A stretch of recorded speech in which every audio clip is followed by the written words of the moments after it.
अगर आप अंडा, पराठा, ऑमलेट और उसके अलावा पिज़्ज़े, बर्गर खा खा के तंग आ गए हैं और बोर हो चुके हैं, तो इस रेसिपी को ज़रूर ट्राई कीजिएगा। कुछ यूनिक सी है। रेसिपी अच्छी लगे तो सब्सक्राइब भी कर लीजिएगा। तो बिस्मिल्लाहिर्रहमानिर्रहीम। इस रेसिपी के लिए सबसे पहले एक बोल के अंदर आपने शामिल करनी है धनिया चॉप्ड करके। फ्रेश धनिया लीजिएगा। साथ में आपने लेना है हरा प्याज, उसको भी फाइनली चॉप्ड करके छोटा छोटा काट के शामिल कर देना है। धनिया, हरा प्याज, साथ में आपने टमाटर लेने हैं, टमाटर को भी काट के इसके अंदर शामिल कर देना है। फिर आपने इसके अंदर शामिल करना है नॉर्मल जो प्याज होता है वो थोड़ा सा चॉप करके शामिल कर दीजिएगा। प्याज को भी काट के शामिल किया। फिर बारी आती है इसके अंदर शामिल करना है एक अदद अंडा। सिर्फ और सिर्फ एक अंडे से ये रेसिपी बनेगी और झटपट से आप इसको एंजॉय कर सकेंगे। तो अंडा डालना है इसके अंदर, उसके बाद आपने इसके अंदर कुछ स्पाइसेस डालने। अच्छा, मिसालों में सिंपल जाएगा। कुटी हुई लाल मिर्च, आधा छोटा चाय का चम्मच या हस्बे जायका। उसके बाद आपने इसके अंदर नमक शामिल करना है हस्बे जायका। और उसके बाद आपने इसको बहुत धीरे धीरे अच्छे से फेंट लेना है। जब अच्छे से फेंट लिया आपने ये मिक्सचर अंडे और साथ में वेजिस वाला, अच्छा चाहें तो और जो वेजिस जो सब्जियां आपको पसंद हो इसके अंदर शामिल कर सकते हैं, आपकी अपनी चॉइस है। उसके बाद एक पैन के अंदर शामिल करना है 1 टेबलस्पून तेल और उसके अंदर ये मिक्सचर आपने डाल देना है।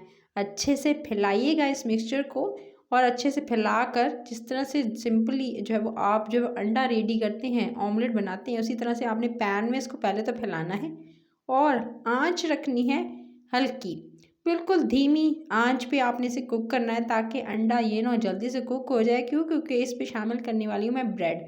अच्छा, गार्लिक ब्रेड का इस्तेमाल किया है। ये मिनी साइज़ की गार्लिक ब्रेड है। आप सिंपल ब्रेड भी ले सकते हैं। उसके अलावा आप चाहें तो आप इसकी जगह जो यूज़ कर सकते हैं जो वो बन यूज़ कर सकते हैं। तो मैंने इस पे गार्लिक ब्रेड बन यूज़ किए हैं। उसके बाद आपने इस पर थोड़ा सा ऑरिगानो स्प्रिंकल करना है और उसके बाद आपने भुना हुआ थोड़ा सा ऊपर से स्प्रिंकल किया मैंने ज़ीरा, भुना हुआ ज़ीरा जस्ट एज़ पर टेस्ट। और उसके बाद जैसे अंडा कुक हुआ ये दे सकते हैं अंडे की एक परफेक्ट शेप आ गई और अंडा परफेक्ट डन हो गया। तो इसको आप फ्लिप कर दीजिएगा, उल्टा दीजिएगा। उल्टा देने के बाद मज़ीद इसको 1 से 2 मिनट कुक करेंगे और उसके बाद जी मज़ेदार सा ये नाश्ता हो जाएगा रेडी। लेकिन इस पे कुछ चीज़ें और भी ऐड कर सकते हैं। आप इस पे ऐड कीजिएगा चिली गार्लिक सॉस जो होती है, चिली गार्लिक सॉस।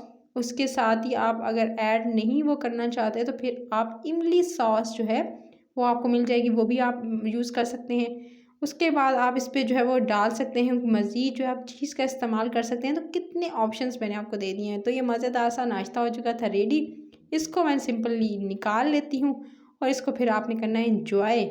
और सिंपल इसको पहले प्लेट में निकालें और उसके बाद फिर आप इसको एंजॉय करेंगे चाय के साथ या कॉफ़ी के साथ। इसको कट ज़रूर कर लीजिएगा। इसी कटिंग मैं अभी आपको करके दिखाती हूँ। तो ये देख सकते हैं परफेक्ट सा ये नाश्ता हो चुका है रेडी। आप चाहे तो सिंपल चाय के साथ इसे खा सकते हैं। कोई आपको इसके साथ पराठा वगैरह तो ज़रूरत पड़ेगी नहीं। तो ये आप जो पराठा अलग से बनाएं, उसके बाद पूरी बनाएं, या आप सुबह नाश्ते के लिए इतना घंटों किचन में खड़े होने की ज़रूरत ही नहीं। क्योंकि वैसे भी सीज़न ऐसा है, सर्दी इतनी पड़ रही है कि गैस की जो है वो लोड शेडिंग की चल रही होती है। तो इससे बचत के लिए आप जो है झटपट से बस ये नाश्ता बनाएं और हेल्दी से नाश्ते को एंजॉय करें।